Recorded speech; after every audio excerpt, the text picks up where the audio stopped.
Welcome to Ventichic. The Rolex Submariner doesn't need an introduction. It's the watch people often sketch when asked.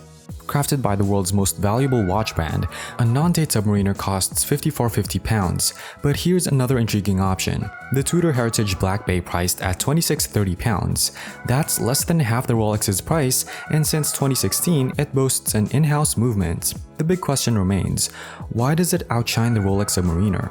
It's quite common to hear that Tudor is simply a budget-friendly version of Rolex. However, the relationship between these two brands goes beyond surface appearances. While Tudor indeed comes with a more affordable price tag, its ties to Rolex run deep, tracing back to its founding in 1946 by Hans Wilsdorf. The name might ring a bell because Wilsdorf is the same visionary who brought Rolex into existence 41 years earlier. Yet Tudor wasn't just a hastily assembled venture to mimic Rolex's success.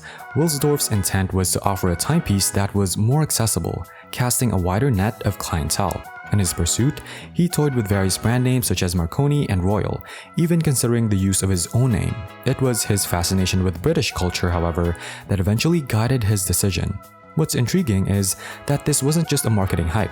In 1952, Wilsdorf used a full-page newspaper advertisement to introduce Tudor as a genuinely affordable alternative. His words were, "I have been considering a watch that could sell at a more modest price than our Rolex watches." So while Tudor may have a different price point, its origins are rooted in a thoughtful strategy to bring quality watches within reach for a broader audience, an idea that Hans Wilsdorf himself championed. Liking this video helps support our channel, and sharing it with your friends and family would mean the world to us. Let's inspire and entertain as many people as possible. Tudor watches and their Rolex counterparts shared numerous components including cases, crowns, hands, dials, bracelets, and crystals.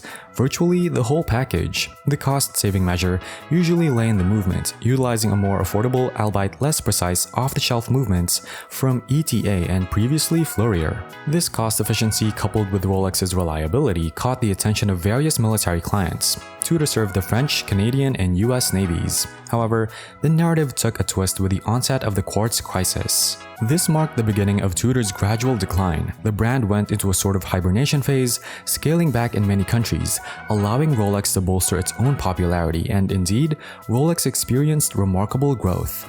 Since the dawn of the new millennium, the Submariner's price has doubled, reflecting the brand's upward trajectory in prestige. This elevation is recognized not only by watch enthusiasts, but also by Rolex itself. In 2010, Tudor underwent a renaissance of sorts. The introduction of the Heritage line marked the onset of a significant revival, kick-started by the Heritage Chrono.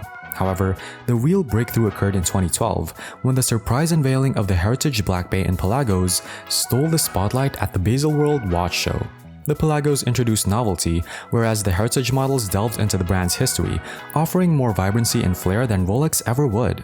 The Heritage line struck a chord signaling Tudor's resurgence. The lineup expanded, incorporating various hues alongside the classic burgundy red, like this black and gold variant, drawing inspiration from the vintage Tudor Submariner 7924. The designs exuded a bolder and bulkier aesthetic compared to Rolex's more understated offerings, showcasing a divergence from the parent brand's conservatism. Rolex ownership became accessible to a younger, more budget-conscious demographic. Now, let's compare the Black Bay and the Submariner. In terms of physical dimensions, the Tudor is slightly larger, with a 1mm wider diameter and over 2mm greater height. This seemingly minor variance significantly impacts how it wears. Some will favor it, while others may not. The added thickness in the Tudor is, to some extent, due to its construction, but the deliberate design choice of taller case sides bring it closer to the wrist than the Submariner. Once again, personal preference takes the lead. While their shared heritage is evident, their design approaches differ significantly. The Submariner exudes a polished, reserved aura, contrasting with a more laid-back vibe of the Tudor. It's as if the Submariner was meticulously crafted by stern lab-coated individuals, while the Tudor's charm was conceived by a group of bearded, no-socks-wearing creatives. In reality, it might have been the same lab-coated designers for both, but you catch my drift. The Tudor embodies a sense of playfulness, a relaxed demeanor, adorned with nostalgic touches that Rolex wouldn't dare venture into.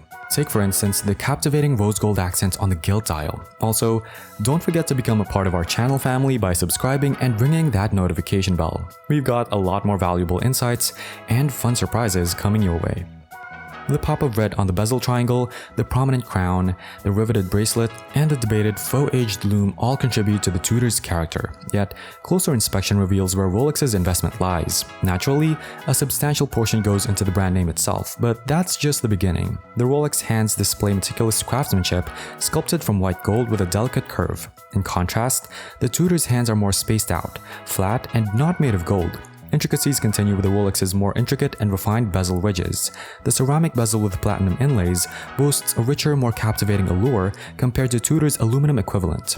The crown on the Rolex showcases a higher level of detail, with the raised crown logo surpassing the Tudor rose etched onto the black bay. Even the operation of Rolex's glide lock clasp outshines the Tudor's, which is still impressive but comparatively less refined. Now, let's delve into the movements. Rolex has long employed the same movement base, with the 3130 variant gracing the non-date Submariner. Although not the most extravagant caliber, it's intricately crafted and adorned.